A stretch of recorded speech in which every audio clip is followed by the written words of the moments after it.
कारक चिन्हों की संख्या कितनी है? 8। कितने हैं? 8 है। क्रिया कितने प्रकार की होती है? 2। कौन कौन सी? कौन कौन सी? अच्छा बताइए, हिंदी में विराम चिन्हों की संख्या कुल कितनी है? 20। कितनी है? 20। चलिए, हिंदी में विराम चिन्ह। अच्छा, शब्द भेद जो पार्ट्स ऑफ स्पीच है, शब्द भेद कितने होते हैं? 8। कौन कौन से?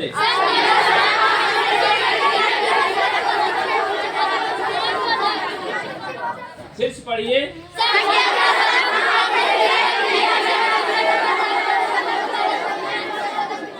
जो 8 शब्द भेद हैं, उसमें से 4 विकारी होते हैं, 4 अविकारी होते हैं। विकारी होते हैं 4 अविकारी। 4 विकारी कौन कौन से? संज्ञा, सर्वनाम, विशेषण और क्रिया। ये क्या है? अच्छा, अविकारी कौन कौन से? फिर से बताइए, अविकारी। तो अच्छा बता सकते हैं, उपसर्ग। उपसर्ग जो है सब मूल शब्द के पहले लगता है कि बाद में लगता है? उपसर्ग कोई उदाहरण बता सकते हैं? उपसर्ग का एक उदाहरण। प्रतिकूल। अच्छा, अनु उपसर्ग लगाइए। अनु लगा करके कोई उदाहरण बताइए। कोई बताइए। अनुकूल, अनुसार, अनुग्रह, अनुशासन। अनुशासन। बहुत सही। अच्छा, प्रत्यय। प्रत्यय शब्द के बाद में लगता है कि पहले लगता है? शब्द के बाद में लगता है ना? उदाहरण बताइए कोई।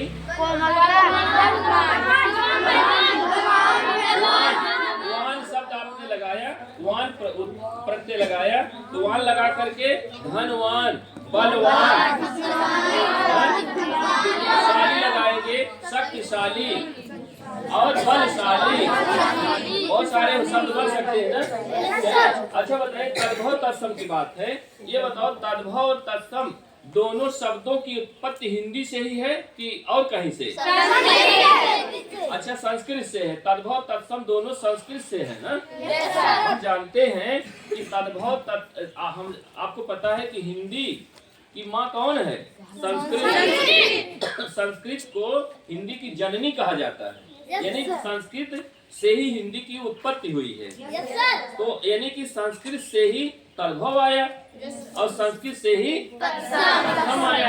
तो बताओ, तद्भव जो है, तद्भव के लिए बताया हमने कि वह शब्द जो संस्कृत भाषा के शब्दों से बदलते बदलते हिंदी में सरल रूप में प्रयुक्त हो गए। लेकिन वो बताओ, जो तद्भव है, क्या वो प्रयोग हो रहा हूबहू संस्कृत में? नहीं प्रयोग हो रहा है। वहां से बदलते बदलते, अब कैसे बदलता है वो आपको बताएंगे हम। बदलते बदलते रूप उसका बदला तो प्रयोग होने लगा हिंदी में। वो क्या कहलाया? वो तद्भव। और तत्सम क्या है? तत्सम हूबहू संस्कृत के शब्द हैं जो हिंदी में प्रयोग होते हैं। अश्व, अश्व, अश्व माने तो अश्व है। अग्नि, अग्नि संस्कृत में होता है कि नहीं? समीर, हवा, वायु, ये सब जो है संस्कृत के शब्द हैं। जो ऐसे संस्कृत के शब्द जिनको हूबहू हिंदी में प्रयोग किया जाता है, उनको हम तत्सम बोलते हैं। क्या बोलते हैं? अच्छा बताइए, शब्द भेद जो है, शब्द वाक्य के 2 खंड होते, मैंने आपको भी बताया था। वाक्य 2 खंड है। कौन कौन से? उद्देश्य और विधेय। उद्देश्य और विधेय। मैं अगर एक वाक्य दे दूं, गाय घास खाती है, गाय उद्देश्य हो गया, घास खाती है। अच्छा, हिंदी में अगर बात करें कि जैसे आप जो ट्रांसलेशन करते हैं सब्जेक्ट, वर्ब, ऑब्जेक्ट ऐसे करके, तो हिंदी में अगर बात करें, गाय घास खाती है। गाय क्या है? कर्ता होती है। घास क्या है? कर्म है।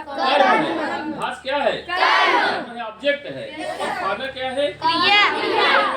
तो क्या हो गया इसका सेंटेंस पैटर्न? क्या होगा? कर्ता कर्म क्रिया, कर्ता कर्म क्रिया। इंग्लिश में देखिए, the cow Yeats grass. The cow subject, और इट्स वर्ब और वो तब ऑब्जेक्ट आएगा। तो हिंदी में क्या कहेंगे? इंग्लिश वाला पैटर्न क्या बनेगा?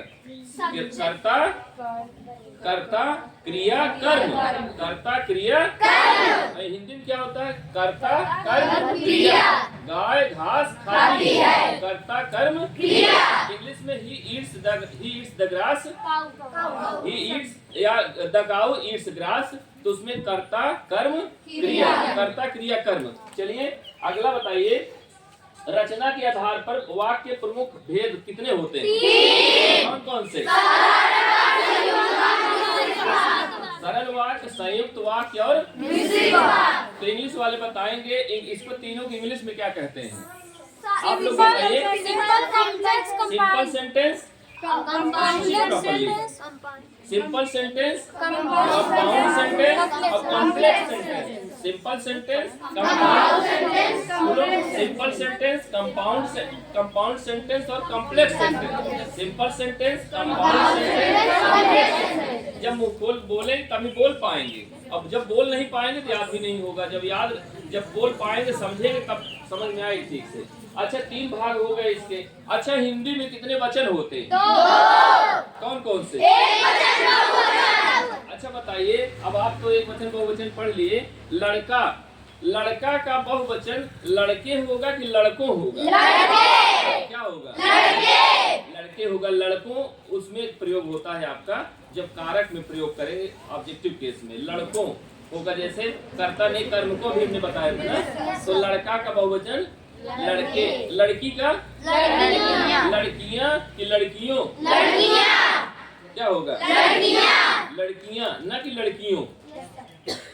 लड़कियों को पढ़ना चाहिए, कहीं नहीं लिखा है लड़कियां को पढ़ना चाहिए, तो आपका उसमें प्रयोग होता है। अच्छा बताइए, संधि कितने प्रकार की होती है? 3।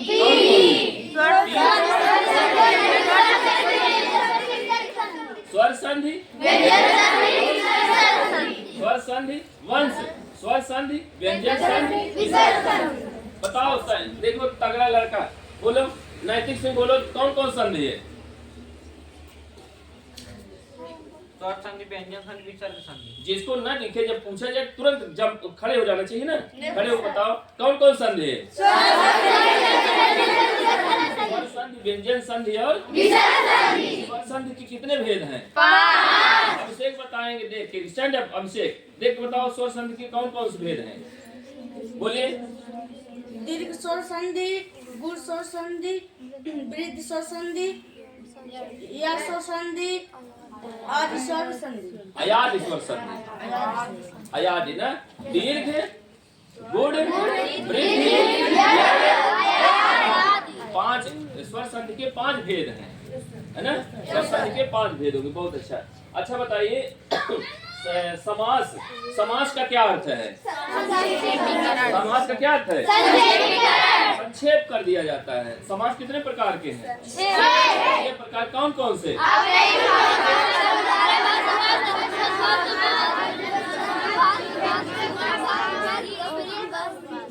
चलिए, क्रिया कितने प्रकार की होती है? कौन कौन सी? मुख्य क्रिया और सहायक क्रिया। मुख्य क्रिया कितने प्रकार की होगी? 2। कौन सी? सकर्मक और